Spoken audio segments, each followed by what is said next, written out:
Yes, hello. Welcome to the next CentoGene webinar, a race against the clock, diagnosing genetic conditions in newborns and children. My name is Oliver Brandau. I'm Director of Medical Reporting at CentoGene. I'm trying to show what we have as a panel for a very critical situation with newborn children. Newborns who show from the early stage on severe diseases and urgently need a diagnosis and the appropriate treatment. And we think that genetic testing is an appropriate tool, the appropriate decision to make at this early stage on.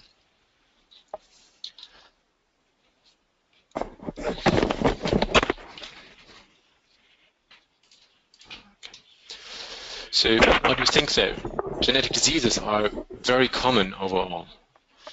350 million people worldwide are suffering from rare diseases. It's not generally genetic, it's a very rare disease below 1 in 1,000. But 80% of rare diseases are caused by genetic changes. That means the majority of them are genetically caused and can be identified by genetic analysis. When we look more closely at what kind of people are affected by genetic diseases, 50% of affected are children.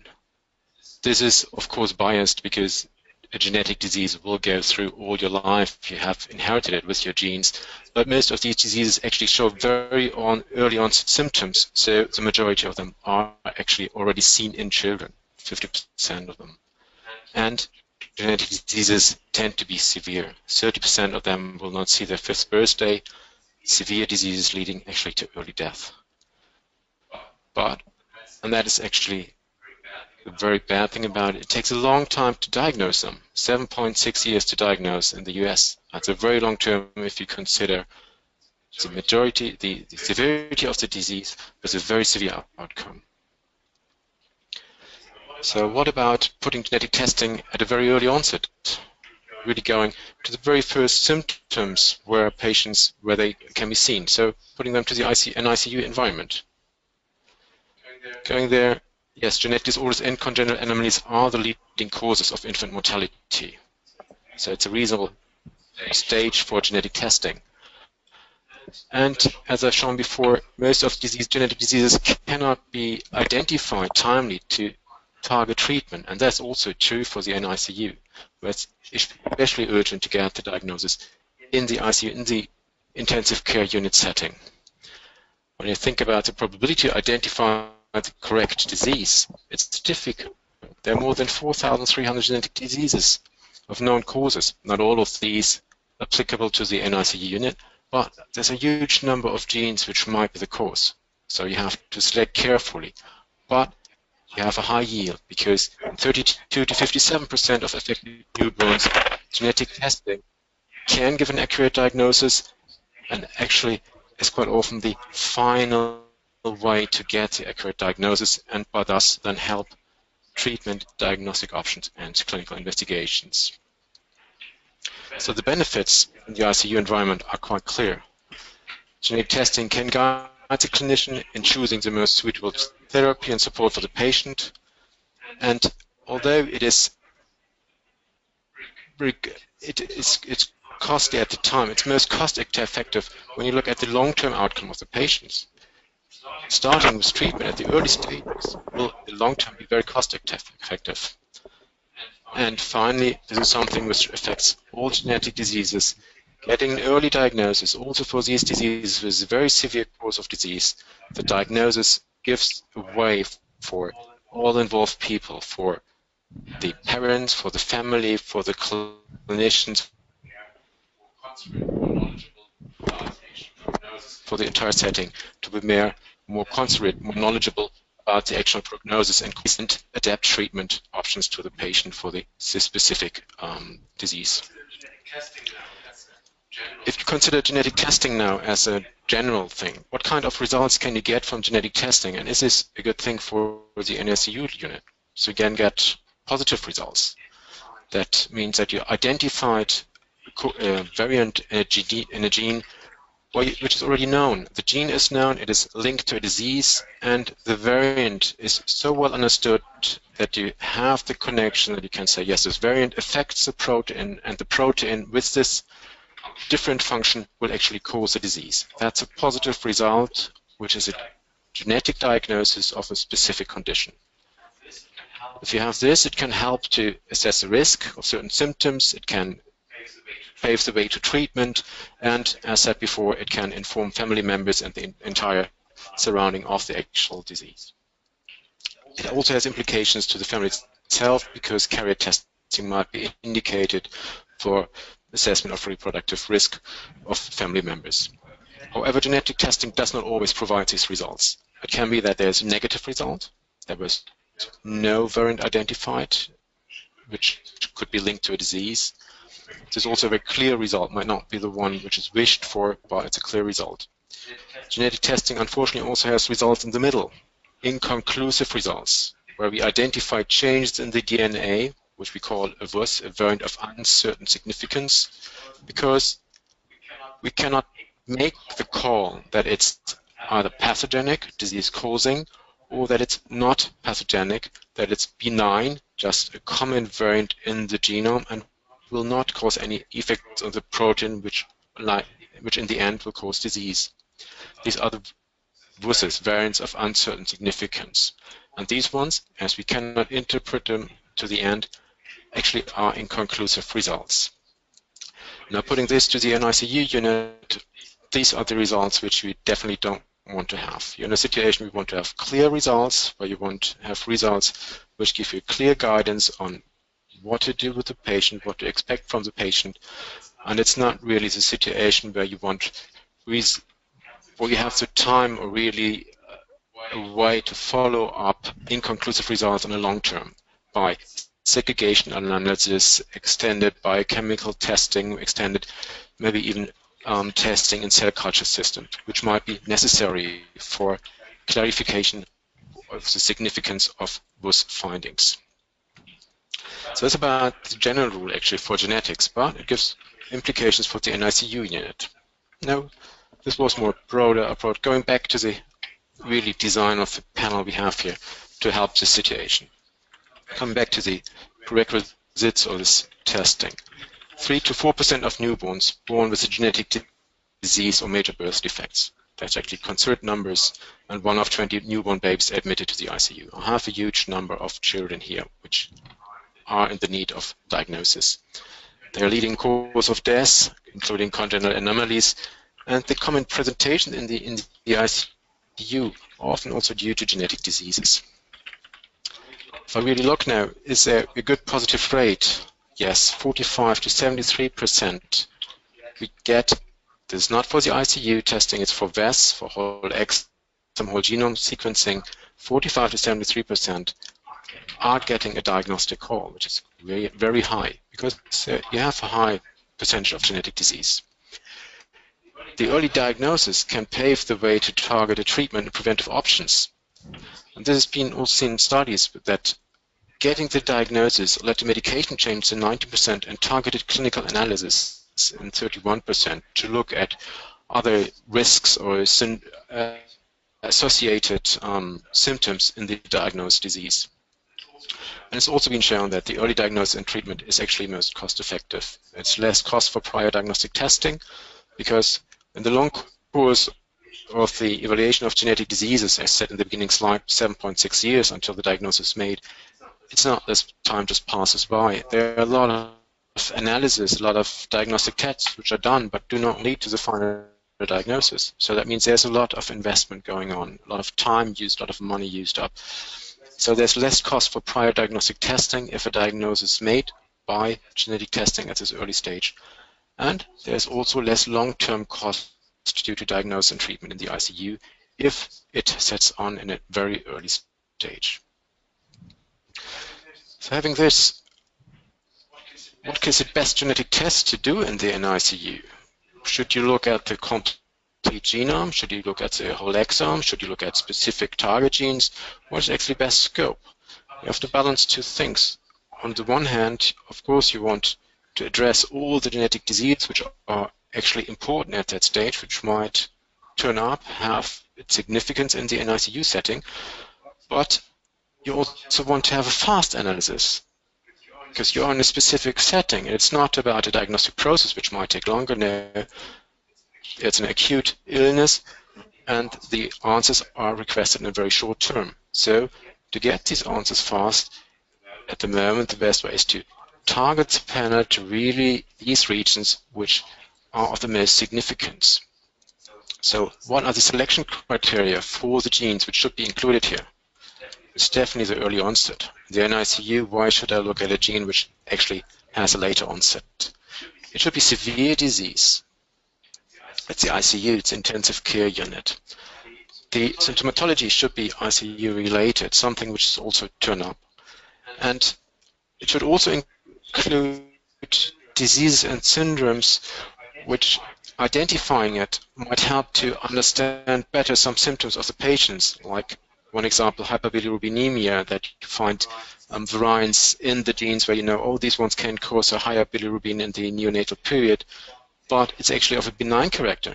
It's still important to know about it, because one of the symptoms you can explain, and you see, oh, this is not complicating the overall picture of the patient.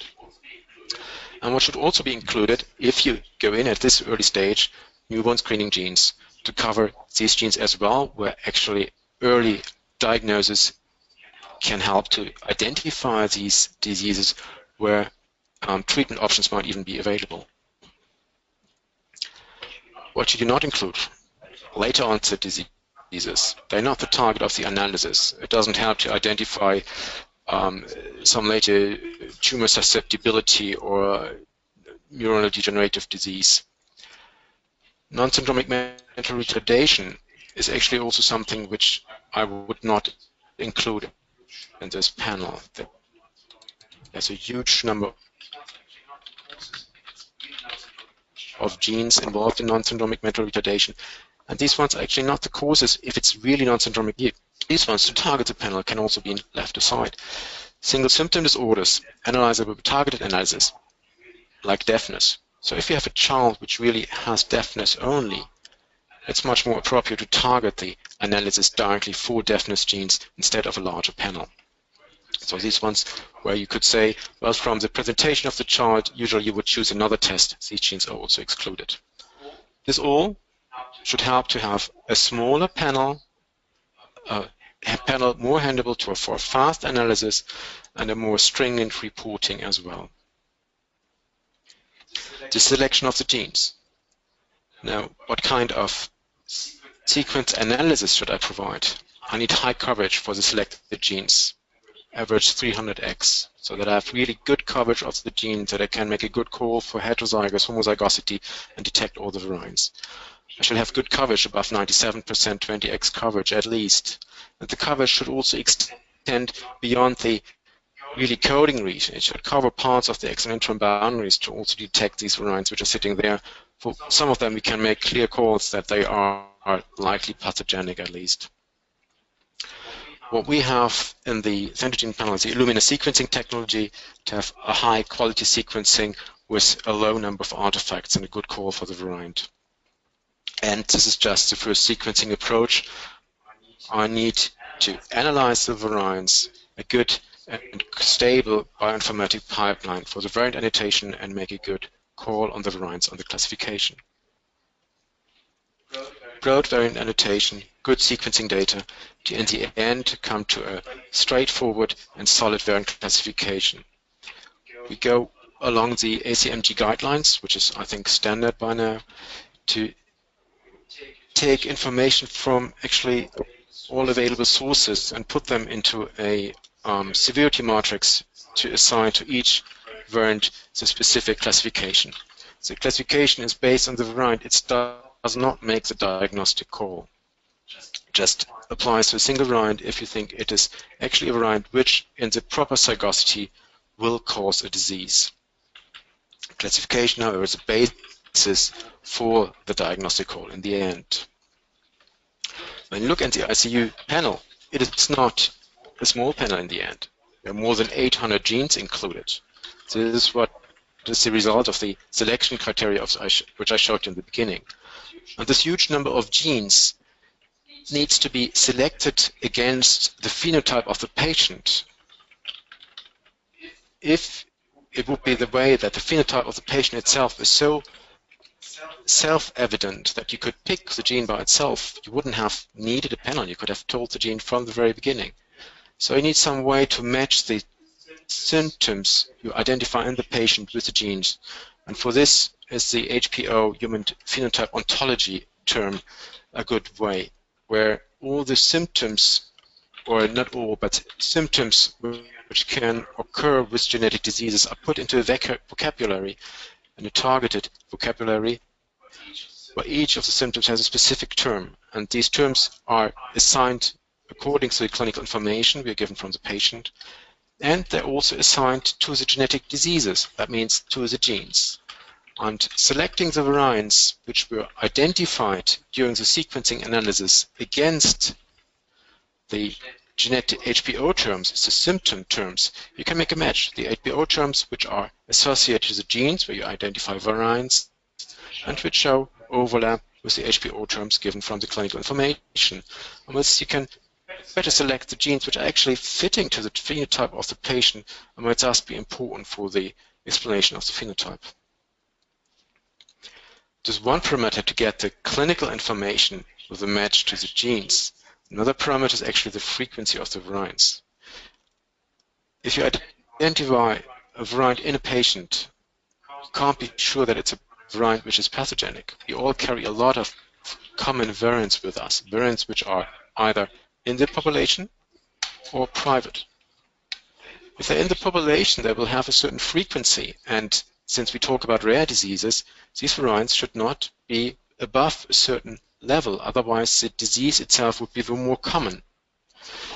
So knowledge about variant frequency in the population, at best in the population of the actual patient, helps a lot to assign the classification. A variant which is above 1–2% will most likely not be attributable to a genetic disease.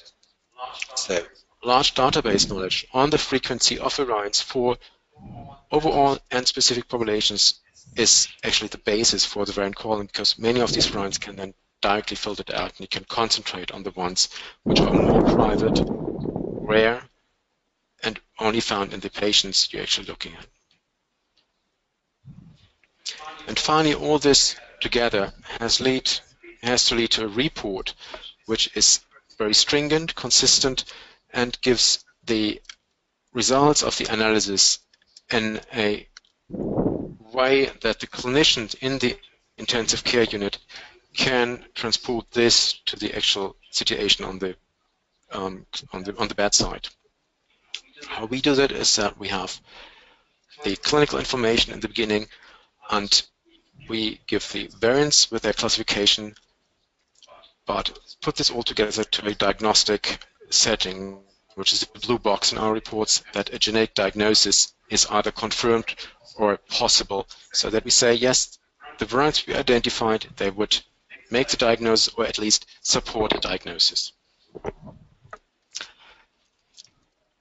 The variants itself, of course, also described in detail to be transparent about the reasoning for the variant classification, and also the reasoning why a diagnosis can be made or is just still questionable. And the reports give, of course, all the methods and additional information on statistics. So the reports contain a clear diagnostic statement, information on variant characteristics, and insights on classification. And what is also important, the proper nomenclature of the variant and unique identifier. There are many, many variants, and these reports will stay with the patient, will stay with the family. And for further testings in the family, it's important that they have a unique identifier, and in the case another laboratory wants to pick up on the variant, it has to have the possibility to be sure this is the variant which was initially identified.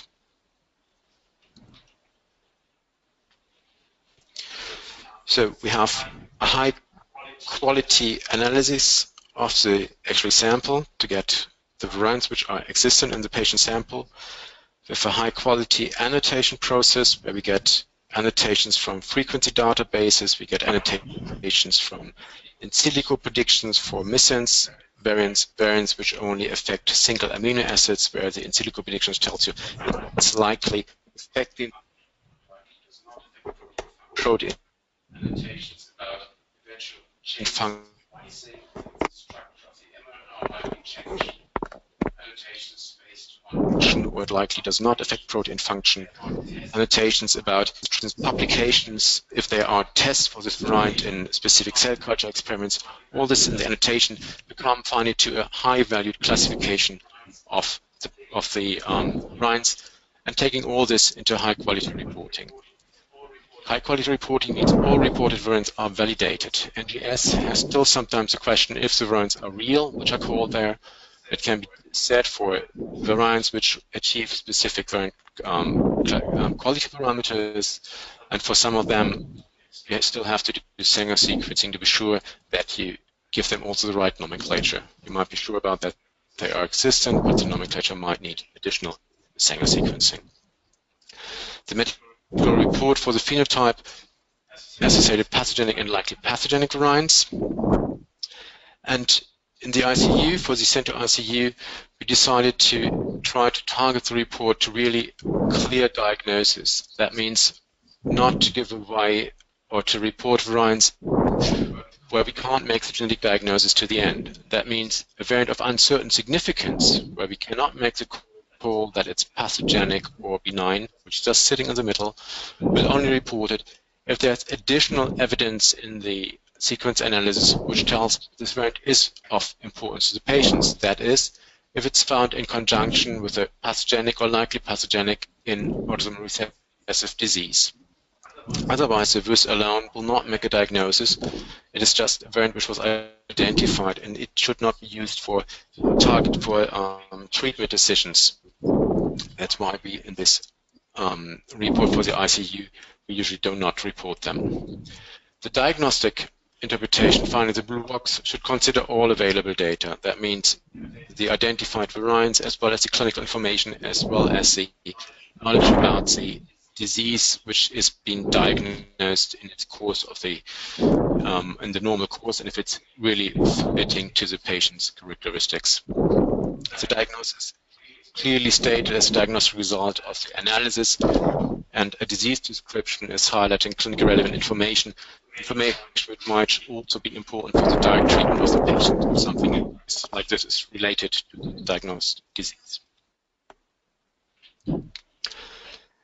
So I gave you an overview about the idea of the ICU panel. It's a design targeted for a specific situation where we think that a genetic diagnosis, genetic analysis makes a lot of sense to start early on. It has two parameters. It should be thorough for the diseases at this time point, and it should be very fast. You should be able to get the results in a short term back.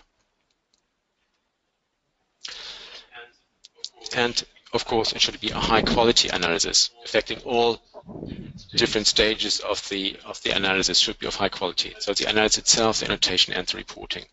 Now looking at clinical cases. So we got here one case where the clinical information included 1-month-old male, so it's in the NICU setting.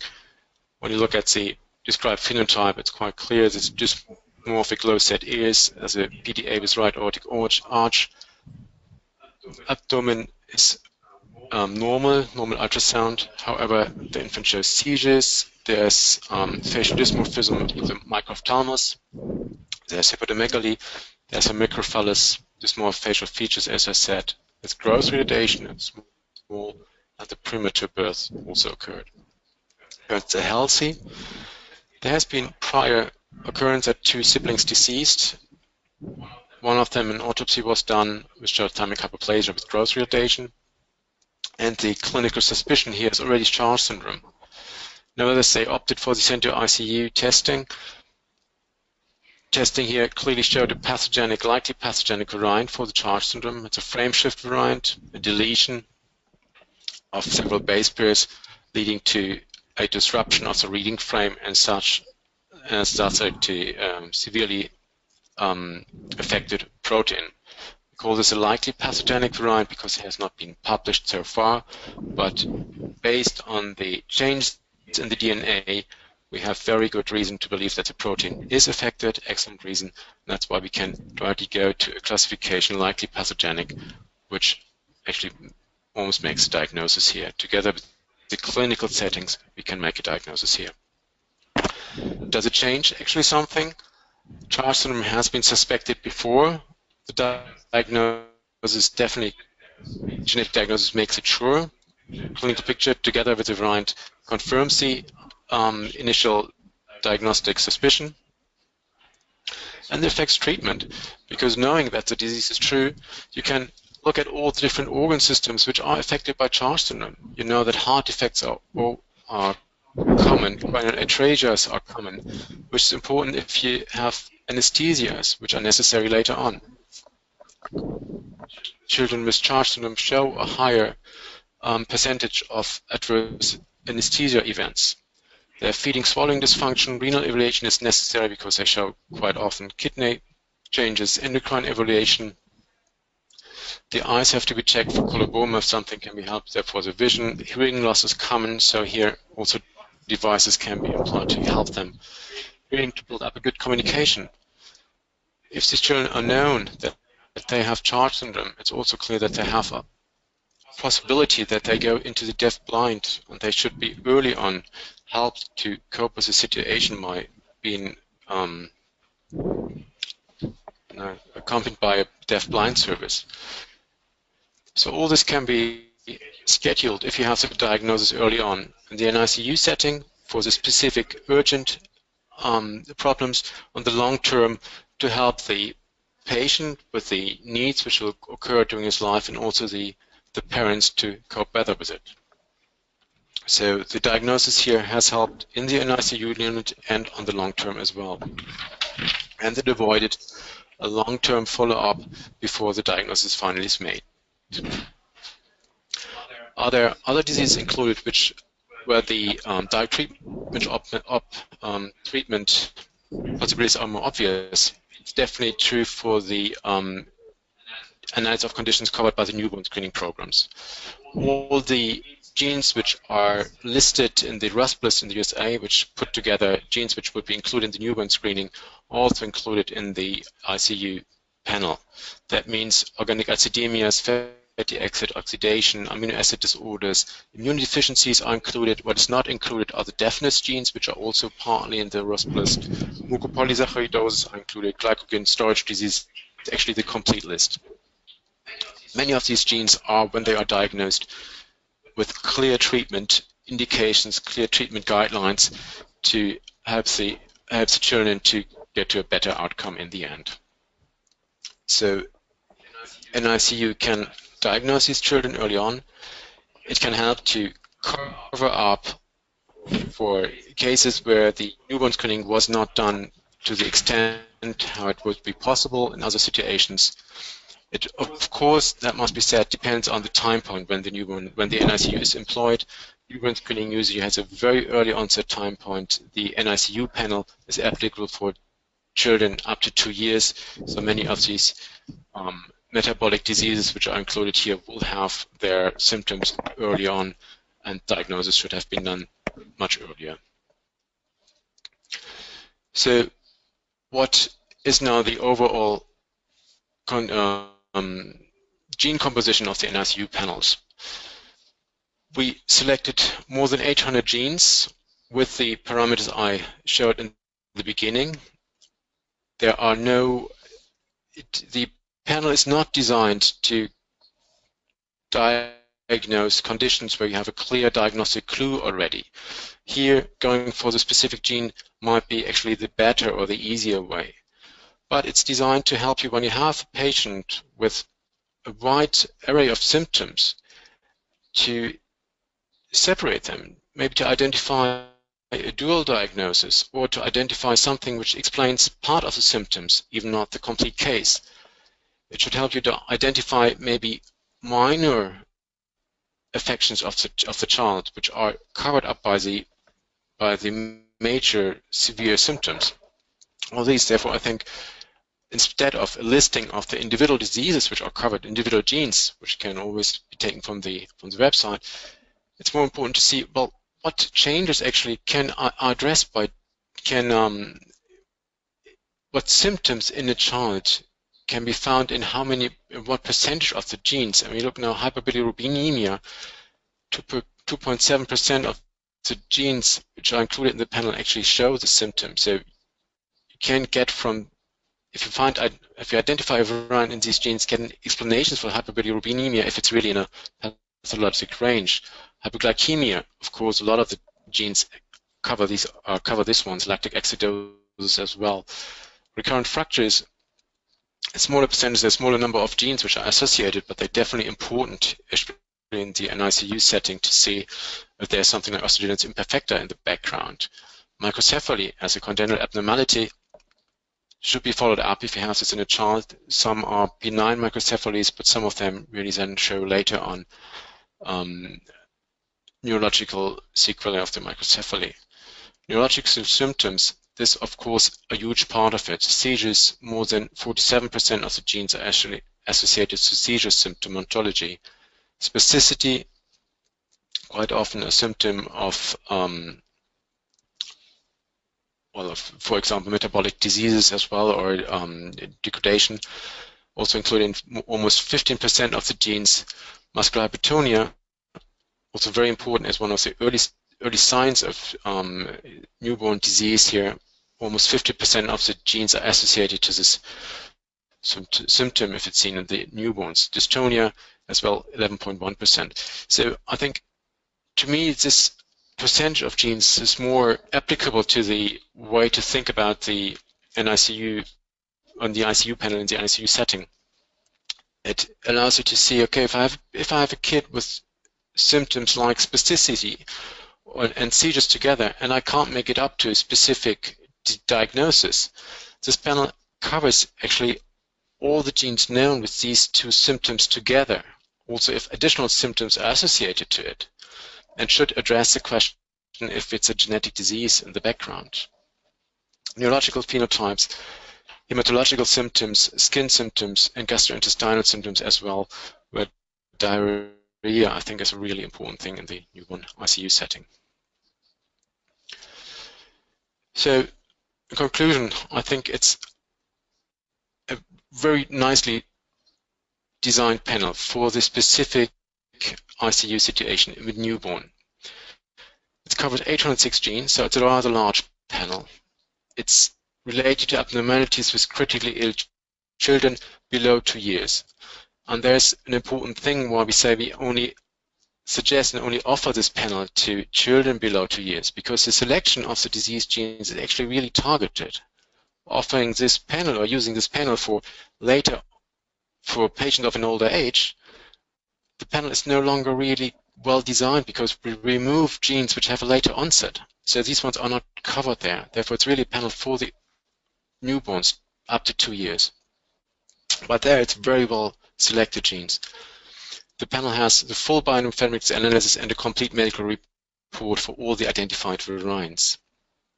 And of course, the variants are validated. That means any variant is clearly in the sequence and it's also in the patient. It's not an artifact. It is, and that's I've mentioned it so far only in the talk itself, but it's very, very fast. So it goes below 7 days for platinum plus conditions. That means from the time point the sample arrives, it's only 7 days until you have the report. It is, of course, for the NICU setting, you would love to have it even shorter, but 7 days is what the NICU panel offers, and where it's also faster than a whole exomics analysis, for example. So it offers the most reliable diagnosis in the shortest turnaround time, below 7 days. And, which is also an important thing, it requires very limited amount of DNA, because we talk about very small patients and you can't take too much blood here. It's also quite difficult sometimes to get blood. So we need just below 1 microgram of DNA, and it can be on a center card or just a blood sample, 0.5 milliliter.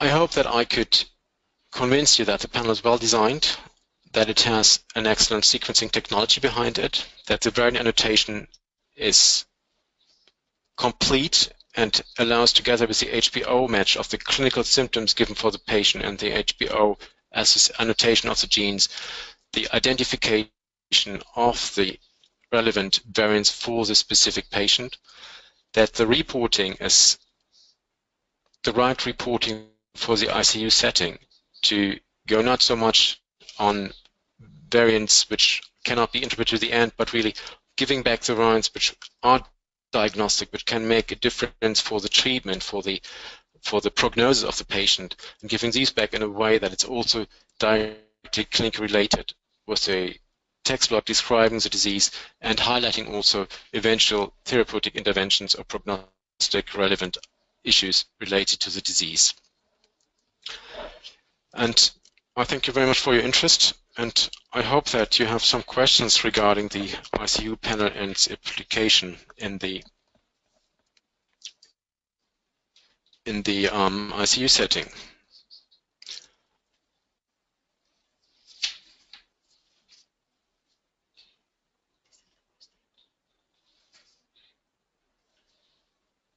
So there I showed one case example for the ICU setting, and the question is, what was the specific test? In this case, it was a whole genome.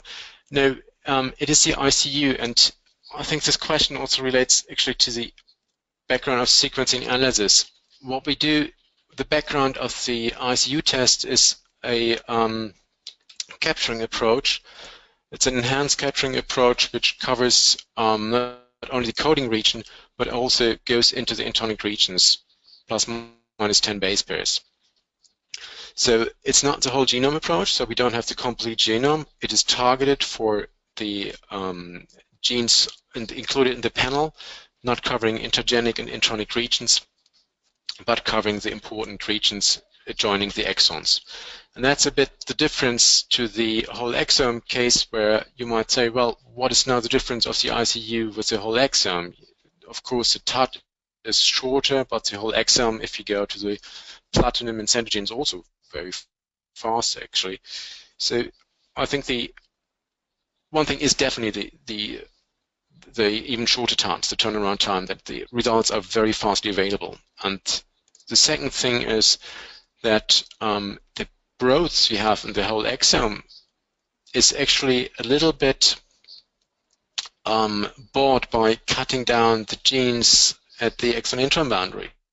So when you compare the coverage for the genes included in the ICU panel, they have better coverage than they would have in a VES analysis.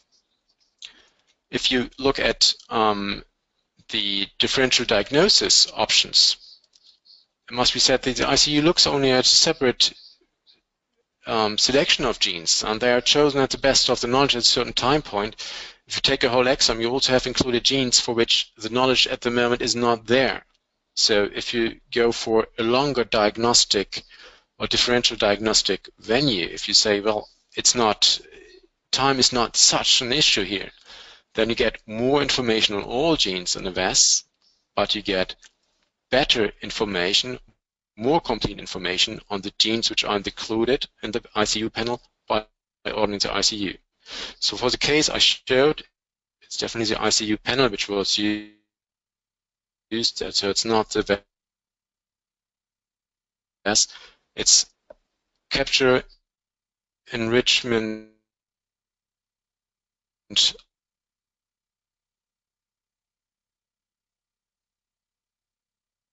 of the included genes, with inclusion of the plus minus panel of 100% of 20x. Actually, most of the examples go even higher than this value.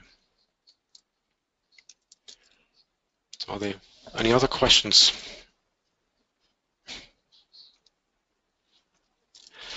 Now, in this case, I'm open to any questions coming per email. If you have any, please ask them there as well. And I thank you for your attention, and yes, I hope you enjoyed it and also look into the next webinar. Thank you very much. Goodbye.